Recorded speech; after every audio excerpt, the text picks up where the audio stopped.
I seem to have discovered a cave. I'm gonna see what's in there. As soon as I take this swarmer to its next existence and put it out of its misery. The realism in this game is off the charts. Did you see how the water splashed under this swarmer's feet? The only thing I don't like about this game are which is really not too bad. It's not like I hate it, but I don't like it. It's the deer in this game are too skittish, and kill shots are not happening correctly. Aim small, miss small is not working. I know where the kill shot is on a deer with a rifle, because I've done it in real life with a hunting license, of course, in seasons. So that could be improved if there is a Days Gone 2 ever made. Hopefully. And this cave was anticlimactic, to say the least. Why put it there? Is this a place to hide? Or, by the way, that 70 meters is how far my bike is away from me. When I free roam, I don't like to take my bike with me. I like to keep it close, because it just makes too much noise. And free roaming involves getting off your bike and just walking around. That's how you do it in Days Gone. So that's what I'm currently doing. I shot at a big buck, had lots of points on it, right in the kill shot, where it should have hit it right in the pumper, which is the heart. And the deer fell and got back up. I shot again, hit it again almost in the exact same spot, and it kept going. There is a mission that Copeland shows me how to track deer, but I haven't done that yet. I've been focusing on trying to get Copeland's camp to level 2, which, by the way, is at 12,282. So I'm this close, and I need to get the nitrous injection on my bike installed so that I can continue playing this game in advance. There is a mission here that I need to take care of for Grandma Tucker, or Ada Tucker. I've pretty much cleared this area, but this is the only part of the map I've explored. I know, which isn't much, which is not really saying a lot, but I'm playing on Survival 2. It's all about first getting your bike ready. I need to have nitrous on my bike if I'm going to continue it, and then get involved more in depth with this storyline, which I've barely scratched the surface. Currently, my level of my character, Deacon St. John, is level 7, which, you know, is a little bit decent for just starting out. There's my health and my stamina that I put my neuro injectors into my character, Deacon. And then also, once I get my nitrous injection, there is a Nero camp, I believe, not camp, research site right here. But you need nitro in order to reach it, because you have to jump a big ramp, and a bike without nitro is not going to make it. Not a ramp, but a chasm. A big chasm. And if you miss, you fall. And on Survival 2, you most likely will ruin your bike. Maybe not necessarily die, but your bike will be ruined. So that's what I'm doing. Is just collecting ears without hardly spending any ammunition. The deer were unsuccessful. All of my... Oh, I don't have any bullets for this, or there's one in the chamber. Okay. I've wasted 4 bullets on deer and got nothing.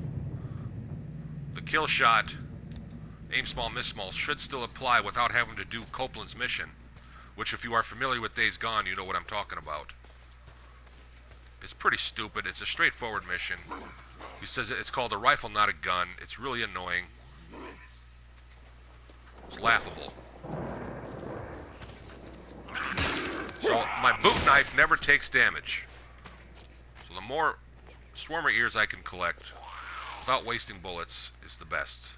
If I'm using bullets to get ears and then have to buy ammunition again, it cancels itself out unless I can find free ammunition out in the field. Well, when you're free roaming, the only way to do that is if you stumble upon a marauder camp by accident, which I've done many times. Or finding a tin, but once the tins are gone, they're gone forever. And I have some still laying around the world that I did not need to touch, the ammunition tins, that is, because I had full ammo at the time and it would have been a waste just to grab it in order to get, a couple bullets that I really don't need, and then the rest of them. So this is what free roaming is. I thought I was going to start this video out with a cave that I had not explored yet, but it's gone into another direction.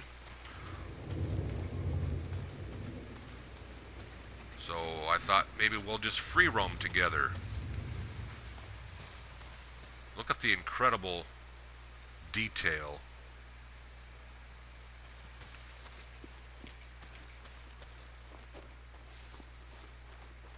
These are from earlier.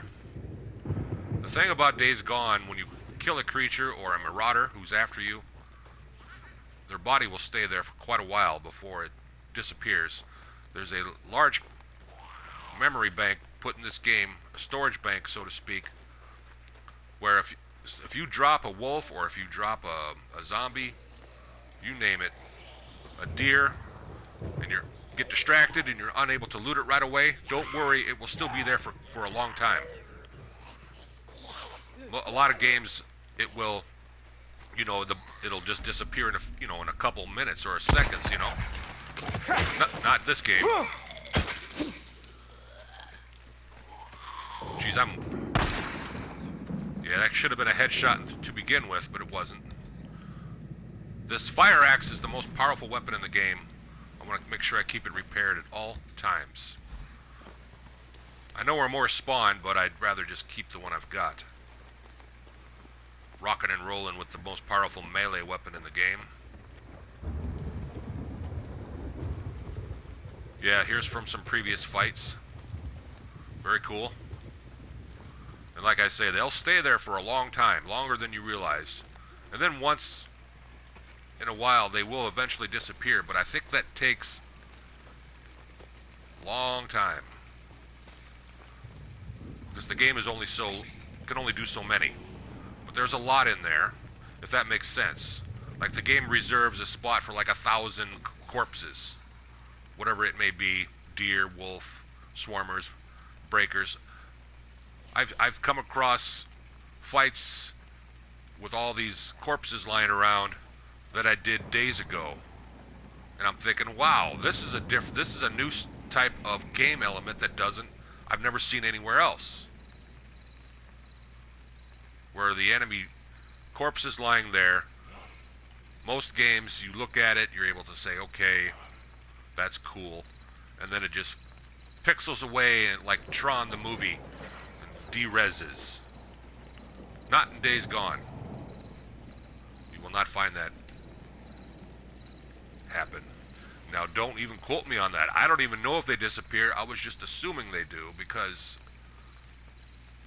how can they actually, and they're dead right in their place, right where they died. The game remembers and keeps them there, right where they fell. So that means there's got to be some sort of cache, which is spelled C-A-C-H-E, I believe, where the game can only do so many. But I haven't proven it, because that's hard to test.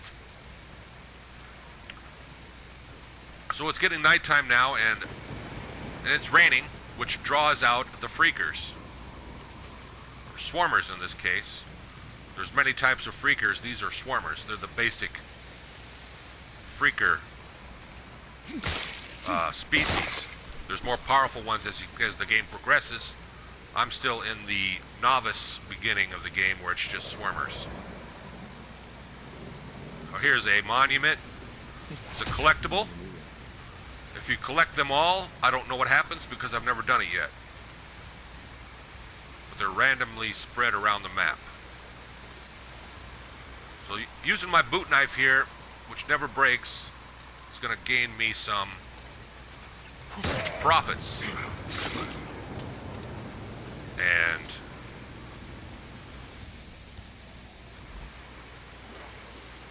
I will then be able to invest in my bike, upgrade it some more, get my nitro, which is what I want the most, so I can do some more missions and really start to progress this game. And you'll see the next episode. I still owe everybody episode 6, and the reason why you haven't seen episode 6 yet is because I'm in the free roaming stage of this game, preparing myself.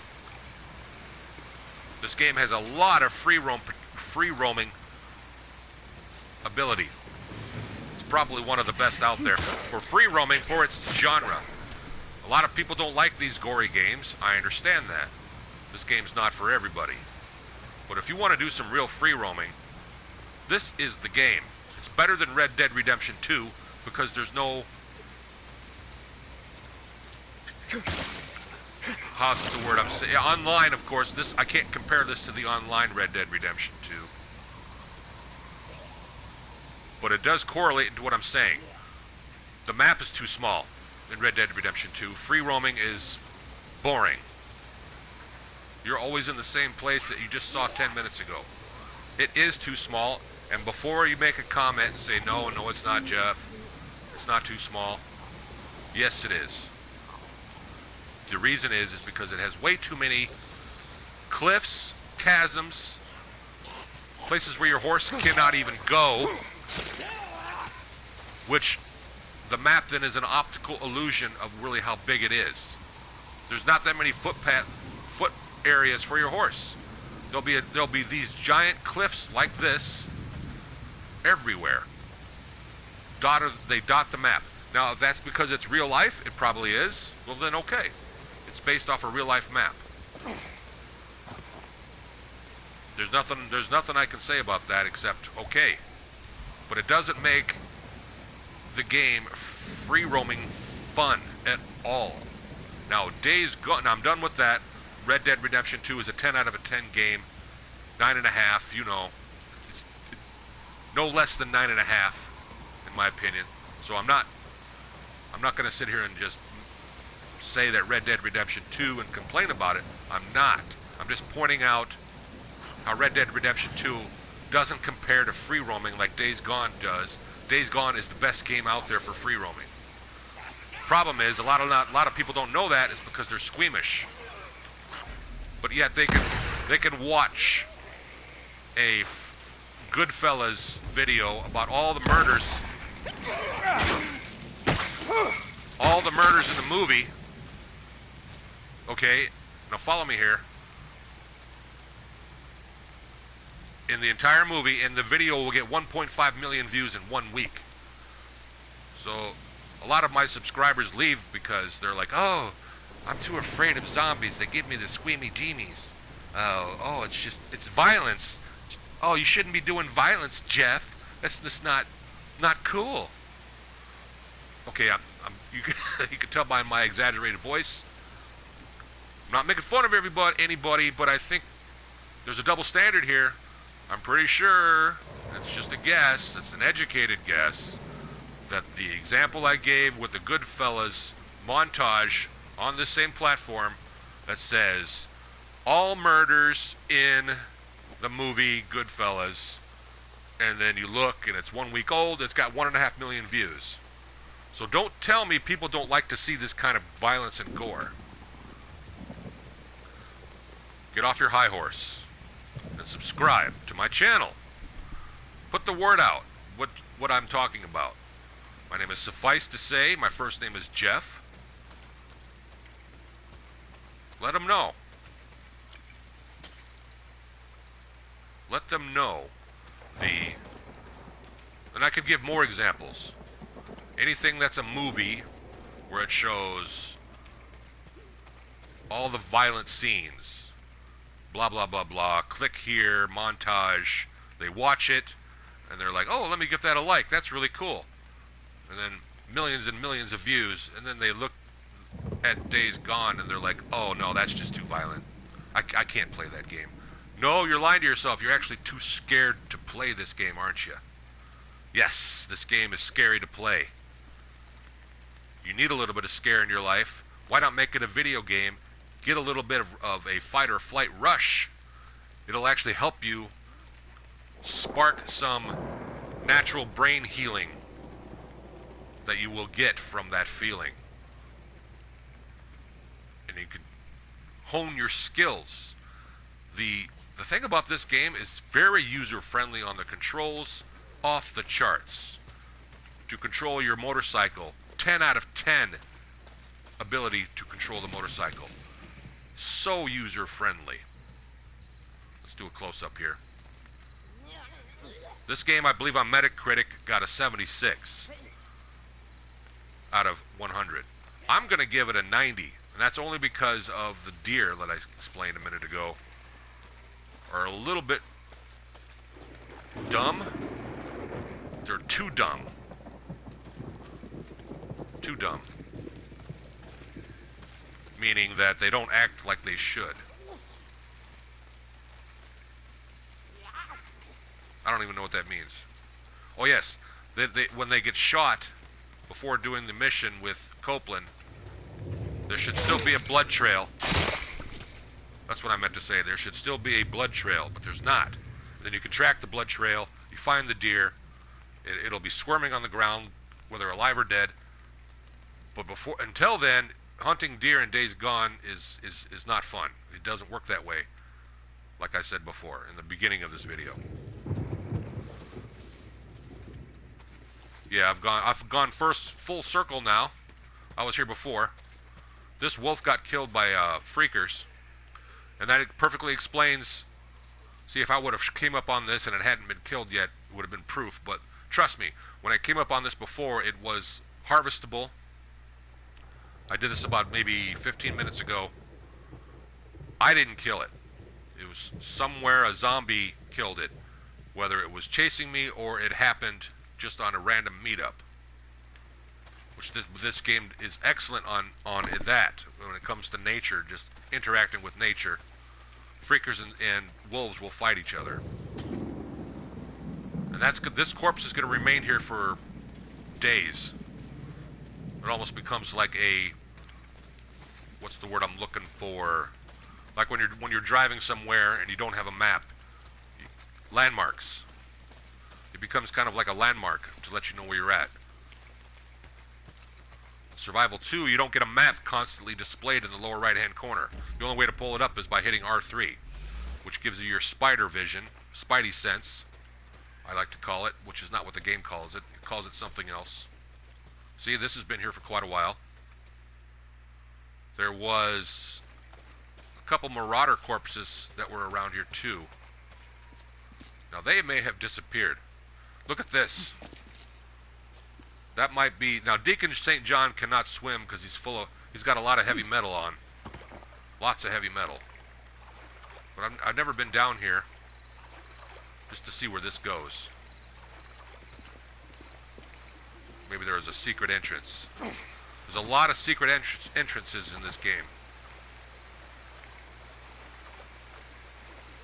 Where the hordes, secret treasure, more Nero injectors that are just, you know, right there, laying right out in the open, and you're like, wow, where'd that come from? Yes, there are a couple of them, but they are placed in strategic areas. But I'm getting off track. Let's head back to Copeland's camp, turn in what I've found, see if I can get my trust up to level 2, which will then lead to episode 6, which I promised everybody. Between episode 5 and episode 6, I've been free roaming, and I've been posting some of those videos to keep you all entertained. There's a method to my madness.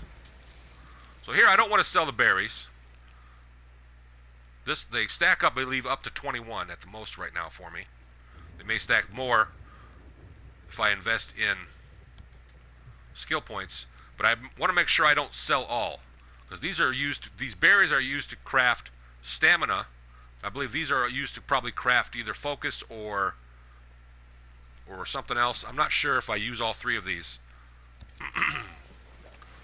This is only the second time I've actually played through the entire game. Hey there. So I don't really know yet. Now this, I'm gonna hit the sell the whole stack. Yes. It's gonna get me close to that 12,500, but not quite. I'm now 147. Yippers. No, I'm now 147 trust away. See you later. What's up? Until I'll be able to upgrade my bike. Moving. Wow, she's a looker. Hello. I haven't seen you here before. I like your coat. You, need something, man? Manny, I'm still not Performance. happy with you. It's under, yeah, it's under performance. Visual. Here it is, nitrous. Currently equipped is just the basic one, which is nothing. It only costs $900, which I have plenty of, but level 2 trust, 12,353 out of 12,500. Alright. Alright. So there we are. Alright. Now, on Survival 2, the only way to save your game is at a bike or a bed, or the game will sometimes do it for you as a courtesy. So yeah, everybody have a great day. This was just a random video is all it was. Thank you and have a great day.